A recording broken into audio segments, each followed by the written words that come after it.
Hi, I'm Bill Bradley. Join me for a recent excerpt of American Voices.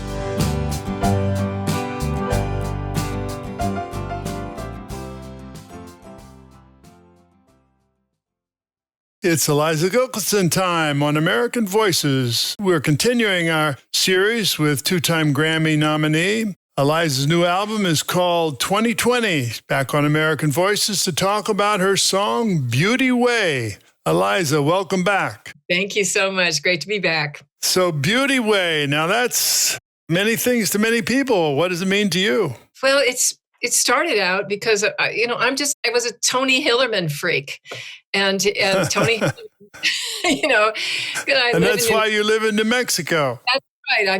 I'm a Southwest girl. And so, of course, I love to read good fiction, includes the Southwest. And Tony Hillerman very respectfully talked a lot about the Navajo culture. And one of the things he talks about in every one of his books is the beauty way and the ritual around it. And, he does very rudimentary discussions of the meaning of it. My understanding was a beauty way was a path, a Nijoni. It's a path of life. It's a way to walk through the world, to see everything as beautiful and to make it beautiful and to try very hard to stay on that path. And so I think it's a tall order in these times to walk the beauty way. And I think at the time I thought, well, the music path had the opportunity to be treated as a beauty way path, that you could walk through the world and see everything as beautiful, that you could write about it in a creative way and sing about it, and that could be a beauty way. Is this a song about your father, Terry Gilkyson? My father is brought into it because my father made a pretty damn good living, because my dad did make a great living on the beauty way. My father made a pretty damn good living playing music on the beauty way.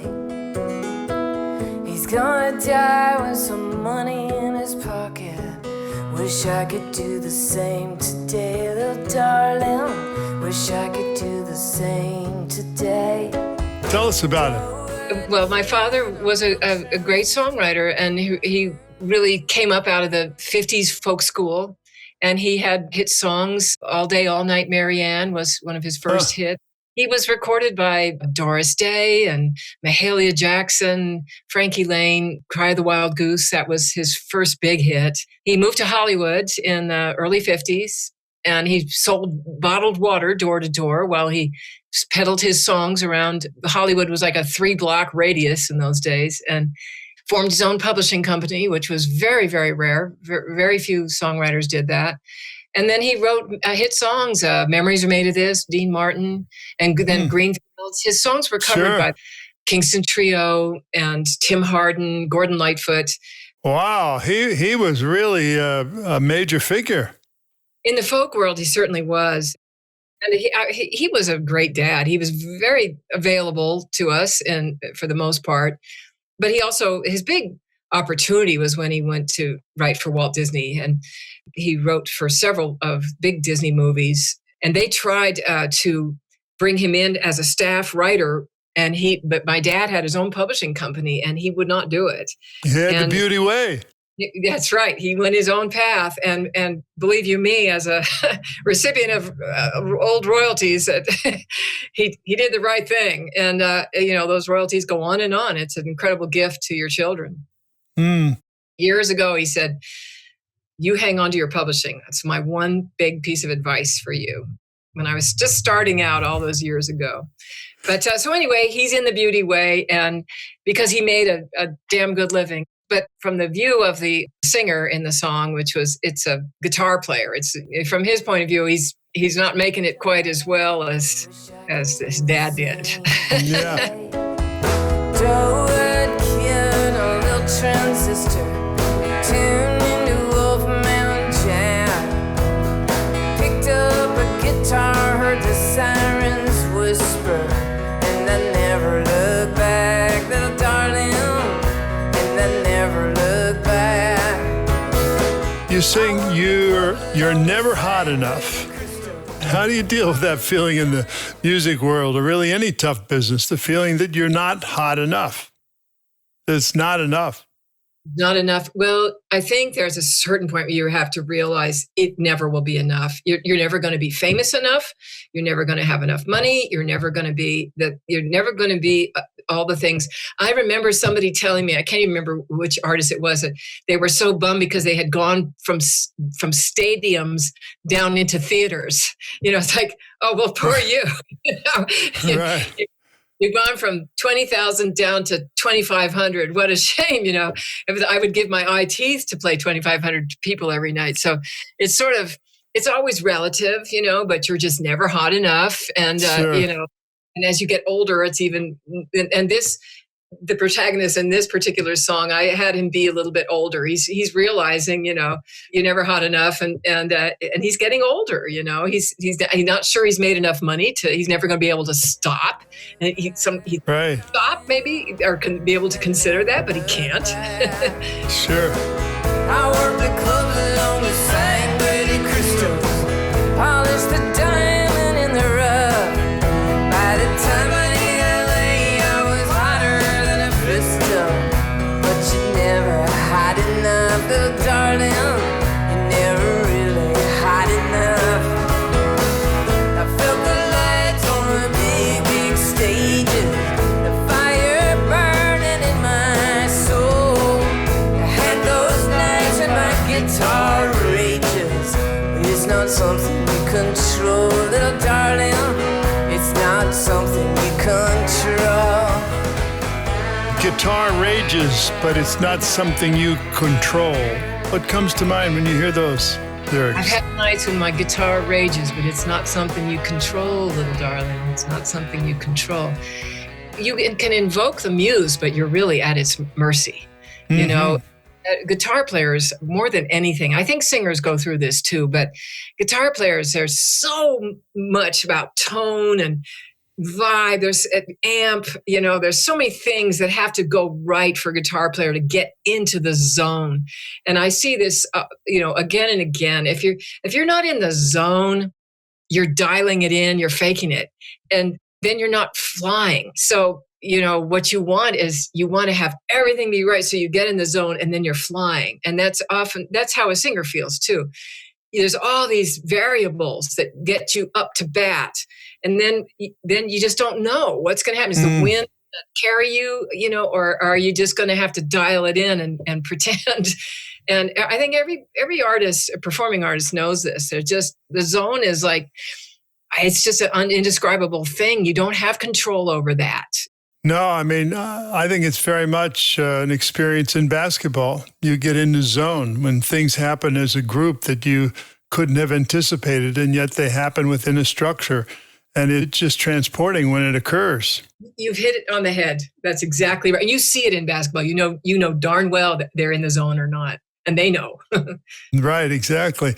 In the song, what musical tools did you use to create that feeling? It's a little frustrating. There's a little frustration in the song.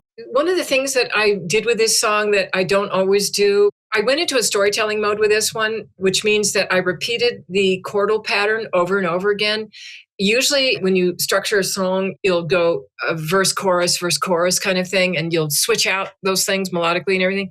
In this one, to really drive home the story and keep it in a storytelling voice, I repeated this little guitar hook over and over again.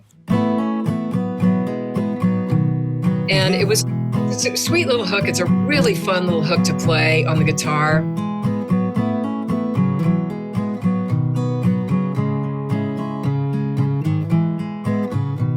And I learned the hook from my ex, Mark Andes, great guitar player, great bass player who played many years with Heart and with Spirit, the original Spirit band, Canned Heat, wonderful songwriter. And we co-wrote several songs together. And he didn't co-write this with me, but I remember when we were together, he had this little riff that he did that I loved. I stole that riff, but I wrote him in. I didn't steal it because I wrote him in as a co-writer, but I used that riff to build the song around. There was something about it that was very engaging, simple, and very storytelling framework. Isn't it always amazing how an artist remembers the smallest thing forever?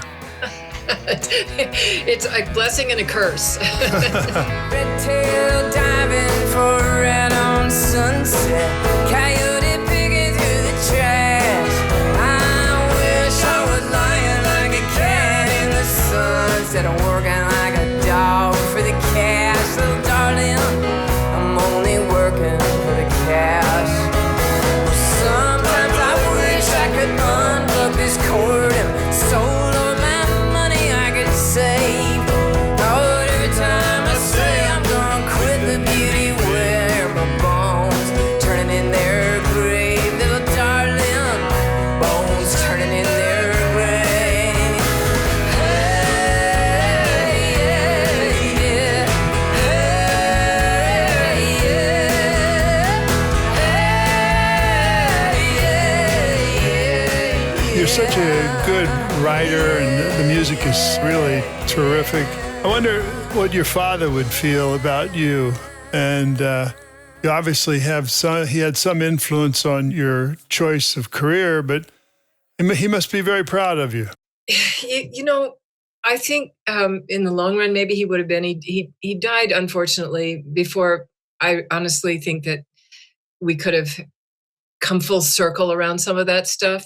It's so complex with your parents, you know, that and I don't think my parents' generation really had a lot of the tools that you really need to have to make peace with your kids. The way I have tools where I can make peace with my kids. And What do you mean by that? they didn't realize that one of the things that parents have to do with their kids is make peace with them and make peace with their mistakes. I think kids in general, they really want to forgive their parents, but there are some patterns that parents repeat over and over again. And if they haven't either done some kind of therapy or some kind of real self-inventory, taken some very, reflective self-inventory, they repeat the patterns and they hold their kids to these things and they don't work it out. And I think in the case of my dad, I think he vacillated between being incredibly proud of me and being critical in the same way that he was self-critical. He couldn't see past himself. Never enough. Never hot enough. Never hot enough, little darling. By the time I hit LA, I was hotter than a pistol. But you're never hot enough, little darling. You're never really hot enough. So listen, Eliza, thank you so much for joining us this week. I've been speaking with Eliza Gilkyson, 2-time Grammy Award nominee. And check out her new album. It's called 2020. Eliza, see you next time. It's been a pleasure. Thank you so much, Bill.